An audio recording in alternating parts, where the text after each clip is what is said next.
안녕하세요. 오만사입니다. 제가 고등학교 때부터 사귀던 남친이 있었어요. 무려 12년을 사귀었는데 서로가 결말이 좋지 못했습니다. 문득 일하다가 라디오에서 흘러나오는 사연들을 듣자니 저도 한때나마 서로 좋아했었던 전 남친에 대한 생각들이 물밀듯이 밀려왔어요.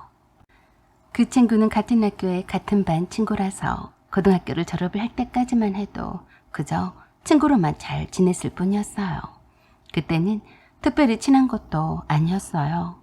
그저 공부도 제법 하는 그 친구가 의외로 대학 입학을 포기를 할까 하고 망설인다고 하길래 제가 몇 마디 조언 비슷하게 해줬던 게 계기였어요. 저도 그 친구가 대학 입학을 포기할 만큼 집안 사정이 좋지 않다는 것을 처음 알았습니다. 제가 오지랖이 넓은 편이라서 그런 말을 들으면 바로 물어봐야 직성이 풀리는 성격이었어요. 그때 그 친구는 아버지가 다리를 다치셔서 병원에 누워 계시고 어머니와 큰 누나가 벌어온 돈으로 생활을 해 나가고 있는데 자기만 좋다고 대학에 들어갈 수가 없다고 하더라고요. 대학 등록금도 걱정이고 아버지 병원비도 당장이 없어서 큰 집에 가서 빌린 돈으로 감당하고 있다더라고요. 그럼에도 불구하고 큰 누나와 엄마는 대학엔 어떤 일이 있어도 들어가야 한다고 했다는데 걱정을 했습니다. 가난에 대한 고뇌와 남들도 다 가는 대학에도 입학도 못할 처진 자신을 엄청 비관하고 있었어요. 그래서 제가 그랬습니다. 넌 머리가 좋아서 공부를 잘하잖아. 뭘 걱정을 해? 저는 공부를 잘못해서 대학도 골라서 갈 형편도 못 되었는데 공부도 잘하면서 그러고 있으니까 안타깝더라고요.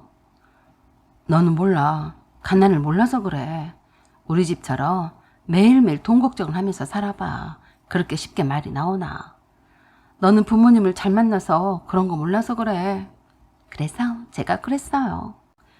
그건 핑계야. 넌 할 수 있어. 머리도 좋은 애가 왜 그렇게 겁먹었어? 너한테 가난은 잠시 스쳐 지나가는 바람일 거야. 두고 봐. 저는 그저 별것도 아닌 것처럼 말했는데 제 말을 곱씹으면서 천천히 생각을 했는가 보더라고요. 저는 그저 그 친구가 좋은 대학에 입학을 해서 하루라도 빨리 가난에서 벗어나고픈 열정을 끌어내준 것뿐이었어요. 그는 가정 형편을 생각해서 장학금 제도가 잘 되어 있는 곳으로 하향 지원해서 대학교 입학을 하게 되었고 저는 간호대학에 입학을 하고 싶었지만 그만 떨어졌어요. 재수 같은 것도 하기 싫더라고요. 그냥 취미도 없는 공부를 하는 것보다 그 시간에 제가 재미를 갖고 할 수 있는 일을 찾아보자고 했습니다. 그 지긋지긋한 고등학교 생활을 겨우 마쳤는데 또다시 그 허송세월을 보내고 싶지 않더라고요. 그래서 바리스타 학원에 등록을 하고 서빙 알바부터 시작했어요. 그때부터 그 친구와는 둘도 없는 절친이 되었습니다. 그 친구는 학원 강사를 하면서 책값과 생활비를 벌어야 했고 몸이 좋지 않았던 어머니를 힘든 식당 일을 그만두게 했습니다. 그러면서도 틈틈이 병원을 오고 가며 치료를 받으시는 아버지까지 챙겼습니다. 그런 그 친구가 가여워서 친구이니까 서빙 알바를 해서 모은 돈도 얼마 안 되었지만 아낌없이 쓰라고 빌려주곤 했어요. 그리고 서로가 위로해주고 힘이 되어주는 친구가 되었습니다. 대학생이면서도 아직 학생인 여동생의 학비와 생활비를 책임을 지려고 했던 그 친구가 참 대견하기도 했어요. 가장이 아니면서도 가장 노릇을 하려고 했던 그 친구가 기특하기도 하고 가엾다며 엄마가 그 친구를 데려다가 밥도 잘 챙겨 먹이기도 했어요. 그리고 그 친구 아버지가 돌아가신 뒤로 회계사 시험 준비를 하는 동안에도 늘 도시락을 싸주셨습니다. 먹고 힘내라며 매일 하루도 빠짐없이 도시락을 싸주시면 제가 매일 날라다 바쳤어요. 우린 어느새 친구 이상의 그 뭔가가 있었고 믿음과 신뢰가 생겼다고 생각했습니다. 아버지도 저와 그 친구가 가깝게 사귄다는 것을 아신 뒤로는 아버지가 그 친구에게 용돈도 두둑히 주시곤 했습니다. 그 친구 아버지를 돌보느라 늦게 군에 입대했을 때도 저희 부모님과 제가 몸이 불편한 그 친구의 어머니를 대신해서 갔어요. 그리고 그 친구가 제대 후에 본격적으로 회계사가 되겠다며 공부를 하기 시작할 때에도 제가 모든 경비를 다 대주었습니다. 그때도 저는 여전히 서빙 알바를 하고 있었어요. 그땐 이미 저와 그 친구는 누가 보더라도 결혼할 사이였고 서로가 그걸 의심하지도 않았으니까요. 저희 부모님도 그걸 인정했었고요. 제가 아버지가 엄마를 위해서 차린 카페에서 서빙 알바를 하면서 그 친구의 공부 뒷바라지를 아낌없이 해주었습니다. 저희 부모님은 그 친구에게 늘 아들처럼 부르셨어요. 병식아, 내일 네 생일이지? 내가 네가 좋아하는 코다리찜이랑 매운 닭갈비를 해줄 테니까 오늘 여기서 자고 갈래? 정말요? 그럼 그래야죠. 그 친구는 저와 한 식구나 되는 것처럼 늘 저희 집을 자유롭게 드나들었어요. 저희 엄마는 그 친구를 보낼 때마다 그냥 보내지는 않았습니다. 그 친구가 좋아하는 반찬거리를 해다가 들려서 보냈어요. 그 친구의 어머니가 몸이 편찮으셔서 주방에서 쉽게 요리를 못하셨거든요. 제값이며 용돈이며 학원비 모두를 제가 번 돈으로 지어줬어요. 그래도 사랑하는 사람이라서 아깝지 않았습니다. 드디어 2번 떨어지고 3번째 합격을 하게 되었는데 그 친구보다 저와 저희 부모님이 더 기뻐서 날뛰었습니다. 그때도 머리를 식힐 겸 해서 함께 공부했던 합격한 친구와 함께 터키로 배낭여행을 간다길래 저희 부모님이 넉넉히 여행 경비도 챙겨줬어요. 그때 저도 잘 다녀오라며 적지 않은 돈을 챙겨줬었죠. 그때 마음은 10번도 더 다녀와도 챙겨주고 싶은 그런 마음이었어요. 그 후에 그 친구는 꽤 잘 나간다는 회계법인에 곧바로 취업이 되었고 그때부터 저와 남친과의 관계가 이상해졌습니다. 그 이전에는 거의 매일 통화도 하고 적어도 일주일에 한 번은 얼굴을 마주했었는데 한 달에 한 번 보기도 어려워졌어요. 전에도 그랬었지만 늘 제가 먼저 전화를 했었고 돌아온 답은 단답이었어요. 요새도 바쁜 거야? 내가 톡을 보내도 씹어버리고 너무한 거 아니야? 알잖아. 나 바쁘니까 나중에 통하자. 라고 하며 늘 바삐 끊곤 했습니다. 처음에는 이제 회사 생활에 익숙해지려고 하니까 정신이 없어서 그런 걸 거라고 생각했습니다. 입사를 한 지 얼마 안 되었으니 당연히 바쁘겠지만 저는 어찌 지내는지, 회사는 어떤지, 다닐만 한지 여러 가지로 궁금한 게 많았어요. 입사 후로 단 한 번도 단둘이 만난 적이 없었으니까요. 단 아버지가 입사를 축하한다며 집에서 간단히 축하 파티를 한 것 외에는 그 뒤로 본 적이 없었어요. 그래도 그 친구를 믿었어요. 그러다 그 친구를 못 보게 된 지 한 달씩이나 되어가자 제가 먼저 전화를 했습니다. 한참이나 후에 봤던 그 친구가 제게 그러더라고요. 나 지금 회사 사람들하고 맥주 한잔 하고 있어. 특별히 전할 말이 아니면 다음에 보자. 라며 끊더라고요. 그랬어도 제가 조금 둔한 모양인지 눈치를 못 챘어요. 그것도 모르고 저희 아버지는 제가 곧 그 친구와 결혼할 일만 남았다며 신혼집을 보러 다니시고 계셨습니다. 그리고 벌써부터 사유자랑을 하고 다니셨어요. 회계사에 합격했다면서요. 저희 엄마도 그러셨고요. 예비시댁인 그 친구의 집에서도 당연히 제가 며느리가 될 사람으로 생각했어요. 그 친구가 제 집에 드나드는 것처럼 제가 예비시댁에 자주 다닌 것은 아니었지만 명절 때는 어김없이 부모님께서 보내주신 선물을 들고 찾아뵙곤 했습니다. 그때마다 예비 시어머니는 늘 반겨주셨어요. 이제 그 친구는 결혼할 남친이었기에 제가 오랜만에 예비 시댁으로 찾아갔습니다. 남친은 집에 없을 테니 예비 시어머니만 뵙고 올 생각이었어요. 그리고 명절도 이제 앞으로 다가와서 미리 선물도 사들고 인사만 드리고자고 생각했습니다. 여전히 이번에도 엄마가 챙겨주신 한우구이 세트를 하나 들고 찾아갔어요.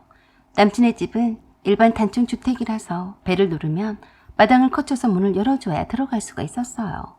좁은 마당 한켠에는 복실이가 줄에 매달려 있곤 했는데 그날따라 복실이가 간간히 짖는 소리가 들렸습니다. 남친 집에 들어가기 전에 좁은 골목길에 들어섰는데 복실이의 짖는 소리에 저는 그랬었죠. 손님이 왔나 보네. 어머님은 계시겠지? 라고 하며 남친 집 대문에 벨을 누르자 복실이가 문틈 사이로 저를 알아보고 반갑다고 꼬리를 흔들어 댔어요. 안에서 누구요? 하는 예비 신우의 소리에 반갑게 나의 아가씨 라고 했습니다. 그러자 엄청 놀란 목소리로 그러더라고요. 순정이 언니? 순정이 언니예요? 네. 어머나 어떡해? 라고 하자 남친이 하는 말이 들려왔습니다. 뭐? 진짜? 빨리 나가봐. 저도 남친이 밖에서 회사 사람들과 맥주 한잔 하고 있으려니 생각했었는데 뜻밖의 남친의 목소리가 들리자 의외면서도 반가웠어요. 아가씨, 오빠가 집에 있었네. 빨리 문 열어줘요. 네? 아, 네. 잠깐만요. 문을 열어주는 예비신의 얼굴이 약간 딴처한 듯한 표정이라서 제가 물었습니다. 누구 왔어요? 아, 네, 그게.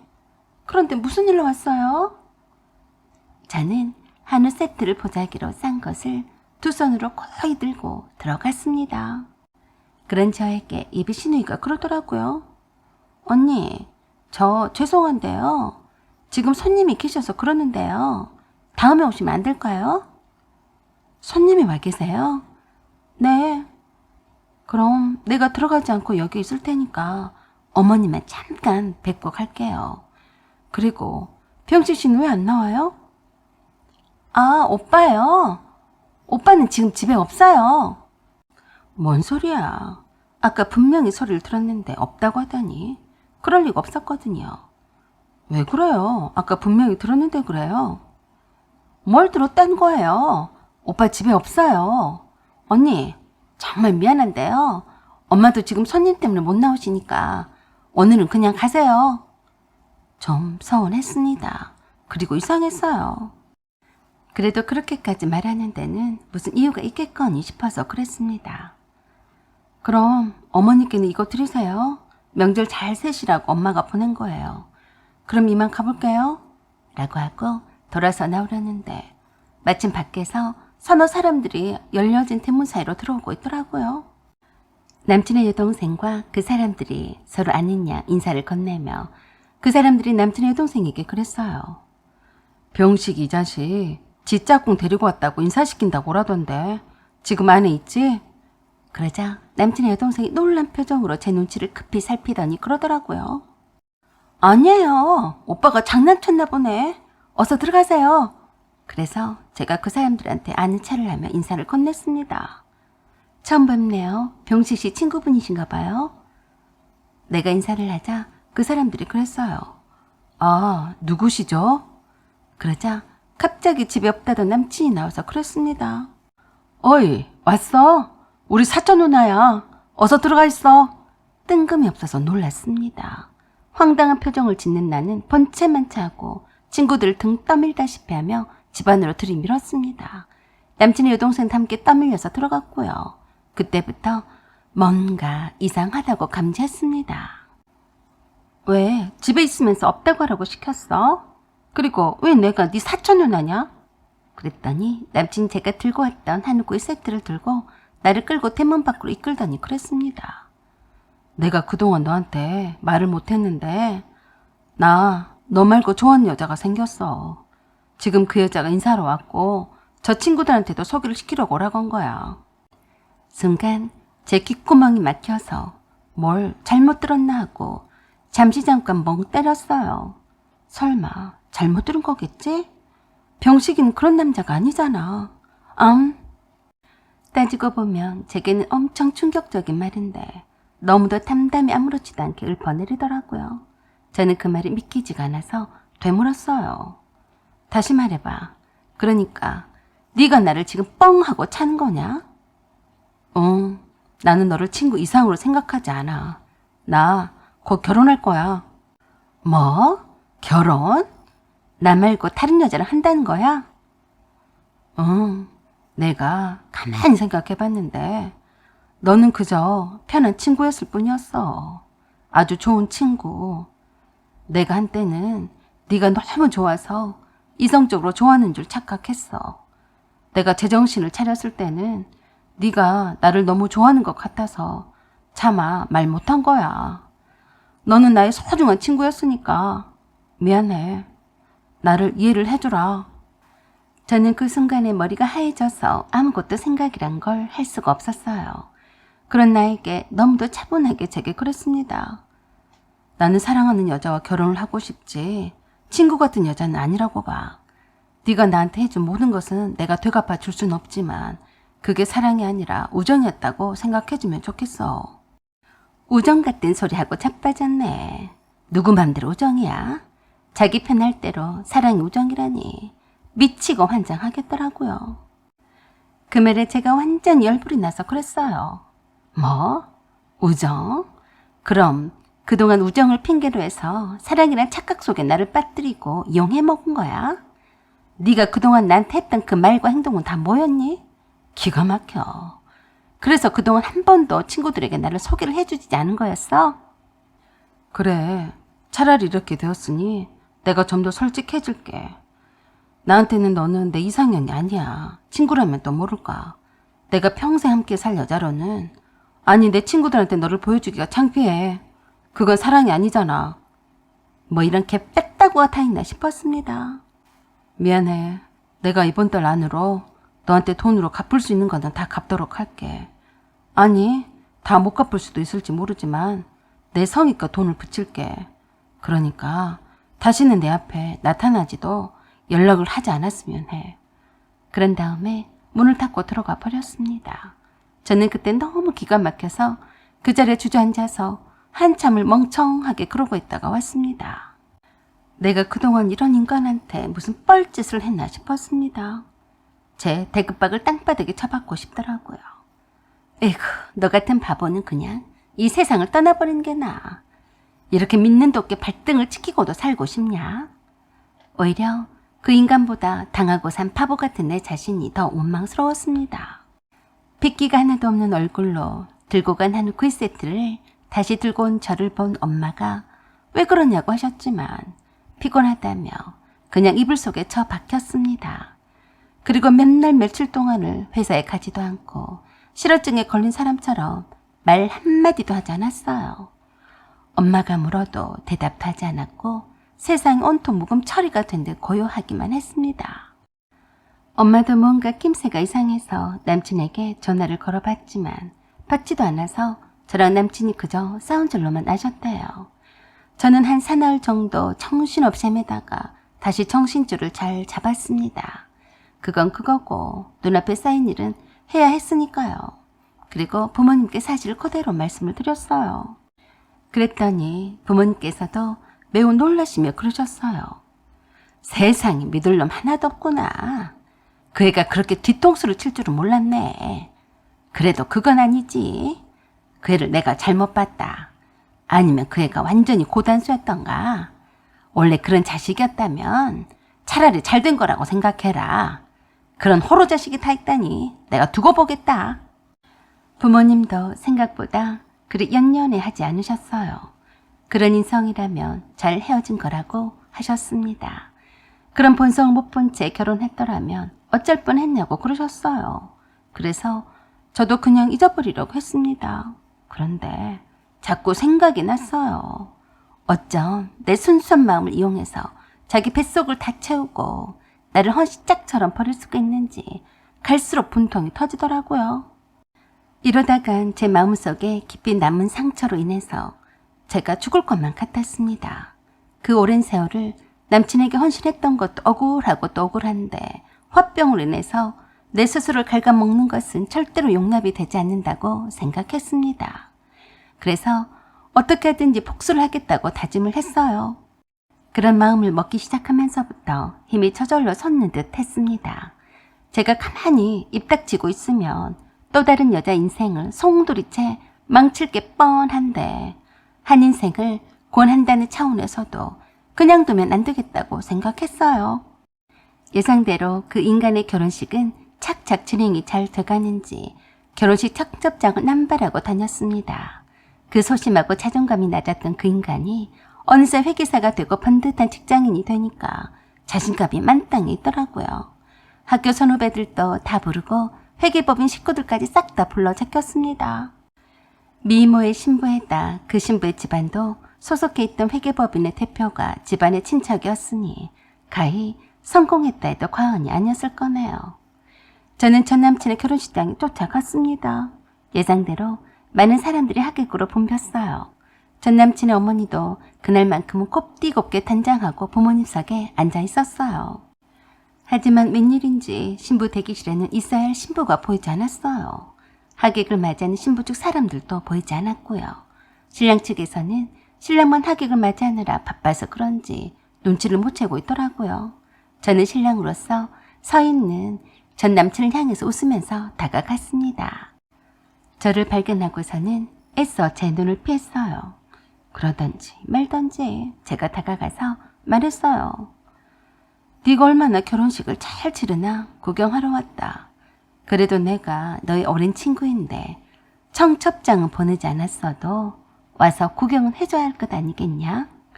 그랬더니 저에게 얼굴은 웃으면서도 말은 차갑게 그러더라고요. 빨리 여기서 안 나가? 나한테 죽고 싶냐? 내가 미쳤냐? 내가 너한테 줄게. 너 죽는 거 보러 왔다. 기대해라. 라고 하며 웃으며 결혼식장 안으로 들어갔습니다. 예상대로 신부 측 하객은 아무도 오지 않고 회사 사람들만 드글드글 했어요.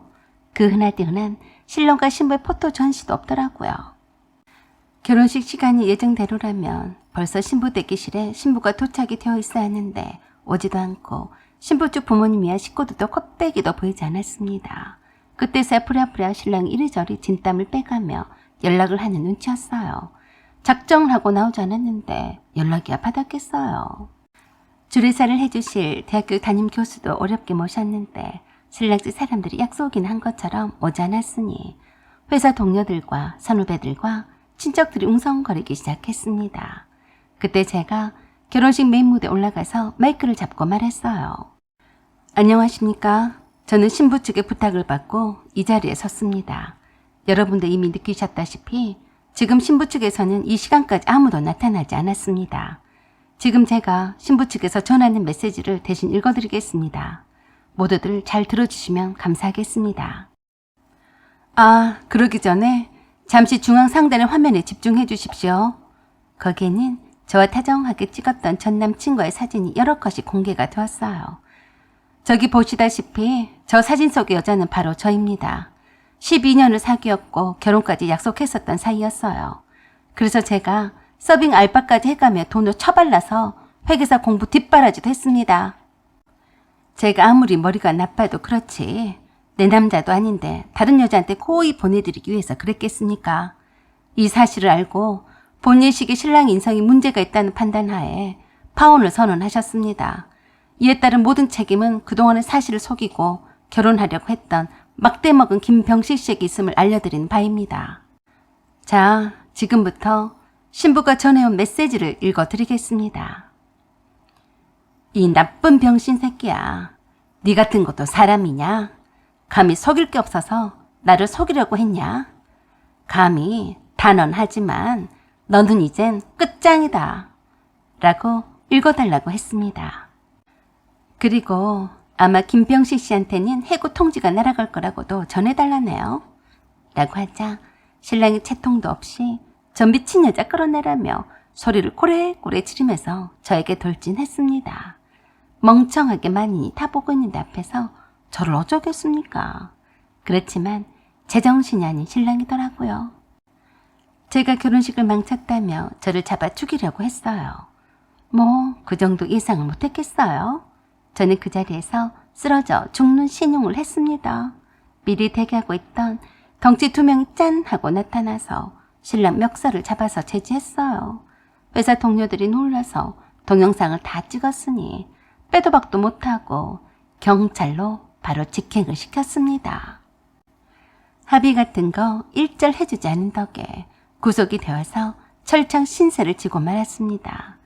그 덕에 주변에 있던 모든 사람들이 전 남친의 본성에 대해서 알게 되었고 두고두고 회자가 되었으니 저처럼 순진한 여자가 또다시 당하는 불상사는 미연에 막았다고 볼 수 있었죠.